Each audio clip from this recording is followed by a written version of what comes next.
जम्मू संगवारी मला राम राम जय जोहार छत्तीसगढ़। संगवारी हो मैं हूँ मुस्कान और मैं आप मला ये बताया बार आए हूँ कि मैं आप मन बर एक चैनल लेके आए हूँ जेकर नाम है अमृत स्वर। आप मला ज़्यादा कुछ नहीं करना है, आप मन जाओ चैनल ला लाइक करो, सब्सक्राइब करो और घंटी के बटन ला जरूर दबा दे हो। राम राम जय जोहार जय छत्तीसगढ़।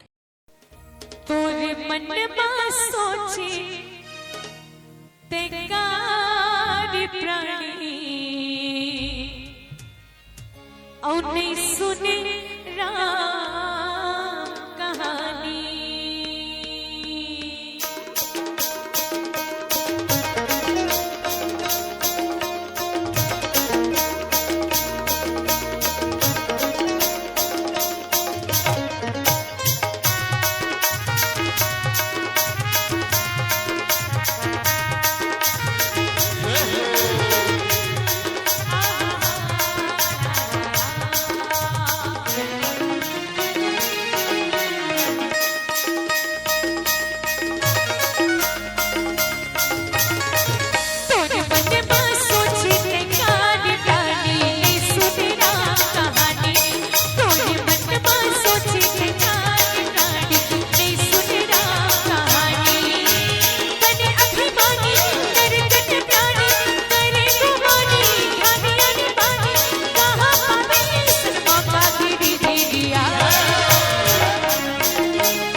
चाय आयोजक समिति के लिए ताली हो जाए जो बढ़िया चाय के व्यवस्था करे। चाय काबर ताकि कोनो घर मत जाए, ताकि कोनो घर मत जाए। तो चाय पीते हुए आप भगवान के रस स्वादन भी करो और मीठी मीठी ताली के साथ सब लाना देना। और का गाना है?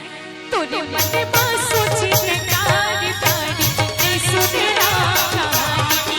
हाय तूने मन में सोची है कारी प्राणी नहीं सुने राम कहानी।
मन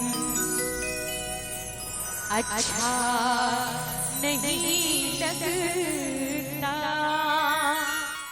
जम्मू संगवारी मला राम राम जय जोहार छत्तीसगढ़ संगवारी हो मैं हम मुस्कान और मैं आप मला ये बताया बार आए हो कि मैं आप मन बर एक चैनल लेके आए हूँ जेकर नाम है अमृत स्वर। आप मला ज़्यादा कुछ नहीं करना है, आप मन जाओ चैनल ला लाइक करो, सब्सक्राइब करो और घंटी के बटन ला जरूर दबा दे हो। राम राम जय जोहार जय छत्तीसगढ़।